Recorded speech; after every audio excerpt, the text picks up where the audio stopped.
तो बात यह है कि ये चाचा जी की तरह के और भी बहुत सारे चाचाज हो सकते हैं, उनकी तनकीद सर आंखों पर तनकीद हो, बदतमीज़ी और गालियाँ ना हो।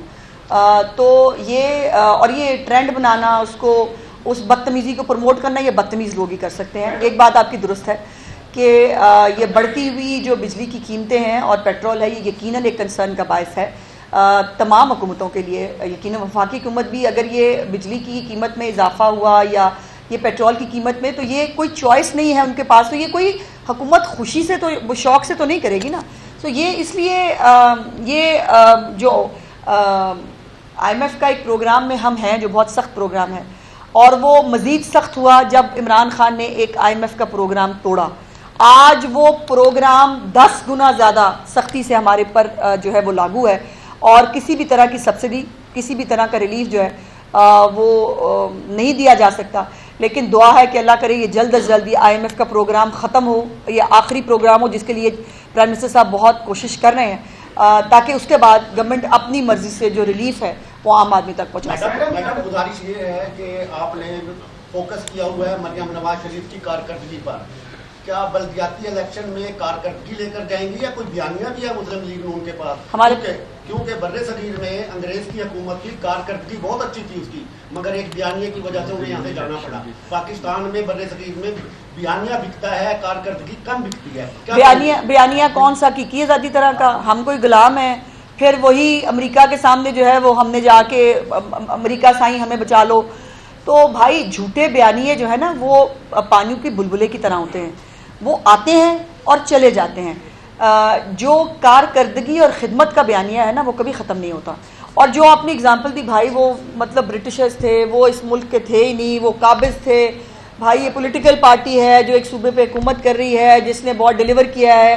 सर्वेज बता रहे हैं कि पूरे दूसरे सूबों के लोग जो हैं, सिंध असम्बली के अंदर जो है वो चीफ मिनिस्टर साहिबा के लिए बात होती है कि काश हमारे सूबे में भी मरीम नवाज चीफ मिनिस्टर होती। ताजरों ने कहा, वो लहदा बात उनकी शामत आ गई। लेकिन ये जो है ये खिदमत का और कारकर्दगी का बयानिया ही जो है बयानिया है, और इंशाल्लाह ताला उसको पहले भी लोगों ने सपोर्ट किया। आपको याद होना चाहिए जिस 2018 के इलेक्शन में जब RTS बिठा के जो है मौसूफ को लाया गया था, तब भी जो है वो जो खिदमत थी 2013 से ऑनवर्ड की, उसको लोगों ने वोट दिया। तभी पंजाब के अंदर जो है वो भर भर के जहाज़ ला के ज़बरदस्ती जो है वो लोगों से पार्टियां चेंज कराई गई।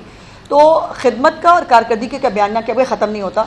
और जिन लोगों को, जैसे मैंने कहा, लाखों लोगों को नौकरियां मिल रही हैं, होना फितरी अमल है, लेकिन हुकूमतों का यह फ़र्ज़ है कि उस पानी को खड़ा ना रहने दें और उसको जल्द अज जल्द उसकी निकासी आपको यकीनी बनाया जाए। और अल्हम्दुलिल्लाह आज सुबह जब आप उठे तो लाहौर के शहरियों को किसी सड़क पर पानी नज़र नहीं आया, और आपको शायद ये यकीन भी ना आया हो कि इतनी बारिश के बाद लाहौर की सड़क पे कोई पानी नहीं था, और अंडरपासेस हों, ये तमाम चीज़ों को टाइमली क्लियर करा दिया गया था। दूसरी एक इम्पॉर्टेंट चीज़ जो हुई है पंजाब के अंदर, जो चीफ मिनिस्टर साहिबा का वादा था कि जब उन्होंने हुकूमत संभाली तो उनका एक कंसर्न था हमेशा कि जो अशियाए खुर्द नोश है, ज़ख़ीरा अंदोज़ी है, तजावुज़ात हैं, ये सब जो है ये एक रूटीन होता था, और अभी बाकी सूबों में ऐसे ही है कि वो डिप्टी कमिश्नर्स और जो इंतज़ामिया है उसके ज़िम्मे होता है। अब इंतज़ामिया के ज़िम्मे इतने सारे लंबे काम हैं, और पंजाब के अंदर तो जैसे मैंने आपको कई दफ़ा कहा कि KPIs बनाए हुए हैं चीफ मिनिस्टर साहिबा ने, जिसके अंदर कुत्ता काटने के वाक़यात से लेकर रोटी की कीमत चेक करने से लेकर जो स्कूल कॉलेजेस हैं उसके सामने ज़ीब्रा क्रॉसिंग बनी है कि नहीं, जो सुथरा पंजाब है उसका काम ठीक से चल रहा है कि नहीं। तो बहुत सारे काम इंतज़ामिया के पास होते थे, और फिर खुदा न खास्ता कहीं पर कोई कीमत बहुत बढ़ गई है, ज़ख़ीरा अंदोज़ी शुरू हो गई है, फिर कमिश्नर्स जो हैं वो सारे काम छोड़ते थे और उनको जो है ये इसके पीछे भागना पड़ता था। तो चीफ मिनिस्टर साहबा ने, आपको याद होगा जब मैंने अपनी पहली प्रेसर की थी, मैंने तब भी आपसे ये गुजारिश की थी कि उनका ये हुक्म और उनका ये विजन है कि एक मुकम्मल तौर पर एक नया इदारा बनाया जाए जिसका टोटल काम जो है वो ये तजावुज़ात का ख़ात्मा प्लस जो ज़ख़ीरा अंदोज़ी है उसको देखना, जो महंगाई है उसके ऊपर कंट्रोल करना, ये तमाम चीज़ें जो हैं ये उसके अंदर मौजूद होंगी। और अब आपने देखा कि 2 दिन पहले चीफ मिनिस्टर साहबा ने पूरी एक पैरा फोर्स जो है वो बना दी है। ये पूरी फोर्स है जिसको जो है वो तमाम तर मार्शल आर्ट्स की अभी इनके पास तरबियत मौजूद है, इनके पास जो खुदा न खास्ता जो रॉयट्स करने की कोशिश करते हैं, या ये फितना फसाद एलिमेंट है जिसको बहुत शौक है सड़कें ब्लॉक करने का, जो है उनसे निपटने की भी उनके पास जो है वो पूरी एक तरबियत मौजूद है। सो ये एक पूरा मुनज़्ज़म अदारा है जिसके बाद अब जो है वो जो इंतज़ामिया के ऊपर एक बोझ होता था इसका, वो नहीं होगा। डेडिकेटेड फोर्स है जो टारगेटेड चीज़ों के ऊपर ऑपरेशन करके अपना काम किया करेगी और इससे इंशाअल्लाह ताला आपको रिजल्ट जो है नज़र आएंगे। लाहौर डिवीज़न में जो है उसका इफ्तिताह हुआ है जो अगले हफ्ते से अपना ऑपरेशन शुरू कर रही है। और मैंने आने से पहले देखा कि मुझे एक फ़ोटो भिजवाई गई कि ऑपरेशन से पहले ही हमारी पैरा फोर्स जो है वो मुख्तलिफ बाज़ारों के अंदर ऑलरेडी उन्होंने अपना काम शुरू कर दिया है। तो ये है चीफ मिनिस्टर मरीम नवाज़ की गवर्नेंस कि आपको अभी टाइम अगले हफ्ते का दिया है कि आपने शुरू करना है, लेकिन काम कल से नहीं, आज से, अभी से काम होता है पंजाब के अंदर। और इसके अंदर जो है मजबूत प्रोसिक्यूशन होगी, शफाफ तफ्तीश होगी और वो जो टिपिकल स्टीरियोटाइप के तरीकाकार होते थे वो जो है वो जो पुलिस के उसमें इंतज़ाम में आपको दिखते थे वो नहीं होंगे।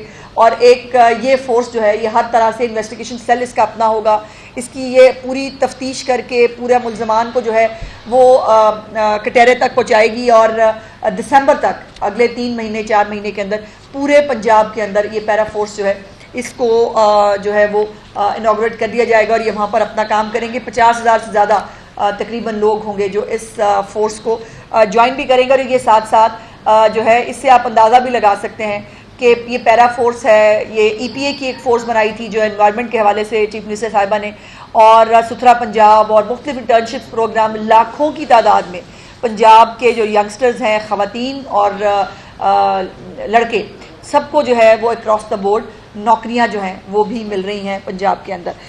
और दूसरी तरफ जो है वो आप देख रहे हैं पिट स्यापा का एक प्रोग्राम है जो चलता चला जा रहा है जिसका कोई एंड ही नहीं है। वो अजीब, मुझे तो वैसे ही समटाइम्स लगता है कि वो सास बहू की लड़ाई है, देवरानी जेठानी से लड़ रही है, जेठानी सास से लड़ रही है, सास मतलब सो ये अजीब ही एक जो है वो खिचड़ी पकी हुई है। अलीमा बाजी रोज़ आके एक नई स्टोरी सुना देती हैं और वो एक तो वो डट के खड़े हैं, वो कहती हैं उनको कोई प्रॉब्लम ही नहीं है, दूसरी तरफ वो साथ ही रोना शुरू कर देती हैं, उनको ये नहीं मिला, उनको वो नहीं मिला। और कल सुप्रिटेंडेंट जेल जो हैं उनकी तरफ से पूरी एक लिस्ट जो है वो PC होटल का क्या ही होगा मेन्यू और क्या ही फैसिलिटीज़ होंगी किसी 5 स्टार होटल की जो वो जेल में जो है वो उनको दस्तयाब है। एक्सरसाइज मशीन है जी, फिर वो एक्स पे ट्वीट भी कराते हैं, ये भी आप देखें ना। और अब तो मतलब आलम यह है कि उनको रीट्वीट की अपील भी करनी पड़ गई है। कल आपने अलीमा बाजी को सुना, मुझे बड़ा दुख हुआ, बड़ा मेरा दिल को मतलब तकलीफ हुई कि ये दिन आ गए हैं। कभी आपको याद है कि वो इतने मिनट में इतने फॉलोअर्स आ गए हमारे, और हम सबसे बड़ी पार्टी हैं। आज बड़ी पार्टी का आलम यह है कि वो रीट्वीट की भी अपील करनी पड़ रही है। अलीमा बाजी ने कल आके कहा कि इमरान खान साहब ने कहा कि उनकी ट्वीट को रीट्वीट किया करें, तो गल इतने तिकर आ गई है। ये अब इसके आगे आप खुद समझदार हैं। और जो है वो उनको LED दिया गया है, उनकी पसंदीदा अखबारात किताबें उनको मिलती हैं, बावर्ची अलहदा से उनके लिए खाना बनाता है। और 3 महीनों में इनकी 66 से ज़्यादा मुलाकातें हो चुकी हैं। और फिर ये रोज़ अदालत गए होते हैं, हमें मिलने नहीं दे रहे। मतलब मैंने तो उस दिन भी गुजारिश की थी कि एक जलसे की कसर है, इमरान खान साहब का ज़ाहिर है शौक़ बड़ा है जलसा करने का, तो वो उनका कोई अगर जो है वो शौक़ फिर जेल में कोई जलसा अरेंज करा देते हैं, कैदियों से खिताब कर लें, यही हाल हो जाता है फिर बंदे का एंड पे आके। सो ये जो ये तमाम मामलात हैं, उसके साथ साथ रोज़ आपको एक खैबर पख्तूनख्वा के अंदर से एक करप्शन की एक नई दास्तान मिलती है। अभी जो है वो कुछ चैनल्स पे रिपोर्ट हो रहा है, एक खैबर पख्तूनख्वा का एक और स्कैंडल आया है अरबों रुपए का, जिसके अंदर जो है वो कह रहे हैं शायद कोई अहम गिरफ्तारियां भी जो है वो हो सकती हैं। नैब ने उसको बाकायदा इन्वेस्टिगेशन में तब्दील कर दिया है और बात अरबों से शुरू होती है इनकी। ये इससे आप अंदाज़ा लगा लें कि इनका जो है वो क्या मामलात और हालात हैं। दूसरी तरफ इनको बातें जो है वो अजीबोगरीब करते हैं और एंड पे ये जो किराए के जाली इनकलाबी है ना, इनकी एक अपनी रुदाद है। हर रोज़ उन्होंने वो मंजन बेचना है बाहर निकल के। एक तरफ उन्हें वो कहते हैं कि डटे में हैं, उनको प्रॉब्लम कोई नहीं, तो बाहर आके फिर उनका रोना पिटना किस चक्कर में करते हैं कि वो उनको ये नहीं मिला, उनको वो नहीं मिला। और जो इनके जो परेशान हाल यूट्यूबर फसादी हैं उनका एक अपना चल रहा है। कोई कह रहा है फलाना फलानी के खिलाफ साजिश कर रहा है। अब वो इनके जो एक पसंदीदा यूट्यूबर हैं उन्होंने जो है वो पता नहीं करोड़ों रुपया लेने का भी इल्ज़ाम लगाया है इनकी अपनी पार्टी के लोगों के ऊपर। तो ये एक अजीब किस्म की खिचड़ी पकड़ी है। बट मैं सिर्फ एंड पे बीइंग अ वुमन मुझे बहुत अफसोस हुआ जो सलमान अकरम राजा साहब ने कल जिस तरह की लैंग्वेज और जिस किस्म का लहजा इस्तेमाल किया आलिया हमज़ा के बारे में।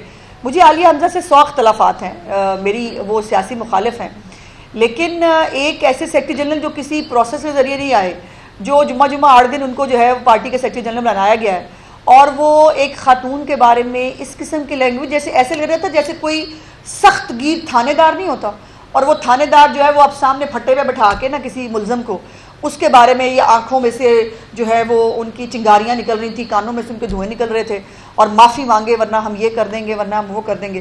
बड़ी तकलीफ हुई, बहुत बुरा लगा।